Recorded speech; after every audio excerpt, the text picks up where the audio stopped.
আশ্বিন মাসের শুক্লা প্রতিপদক তিথিতে দেবী শৈলপুত্রীর পূজার মাধ্যমে শুরু হয় নবরাত্রি উৎসব। এই সময় সমগ্র ভারতবাসী মেতে ওঠে মায়ের আরাধনায়।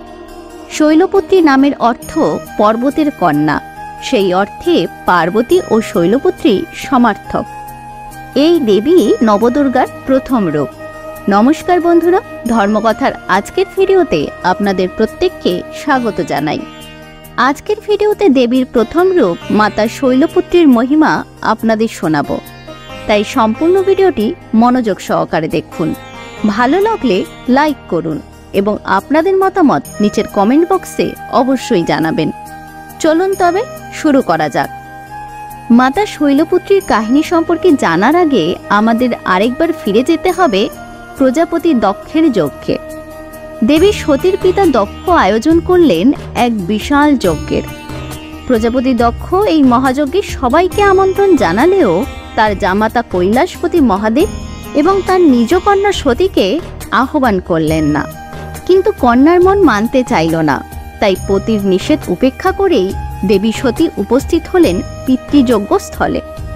বিনা নিমন্ত্রণে উপস্থিত হওয়ায় পিতৃমুখে সতীকে শুনতে হলো শিবনিন্দা।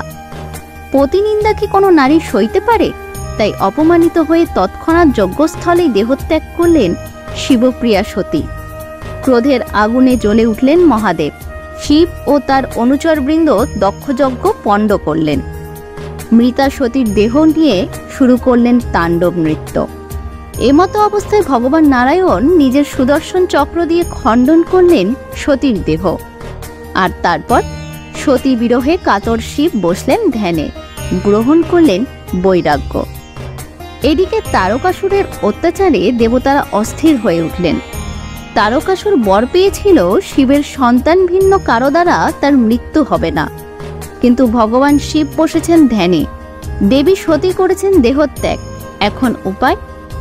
দেবতারা কাতর হয়ে মহামায়া আদিশক্তির নিকট প্রার্থনা জানাতে লাগলেন পরিত্রাণের জন্য। এদিকে গিরিরাজ হিমালয় ও তার পত্নী মেনকা অনেক সময় ধরে আদিশক্তিকে কন্যারূপে লাভ করার জন্য করছিলেন তপস্যা।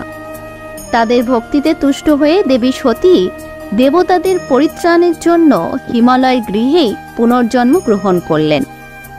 শৈলরাজের পুত্রীরূপে মহামায়া আদিশক্তি হলেন দেবী শৈলপুত্রী।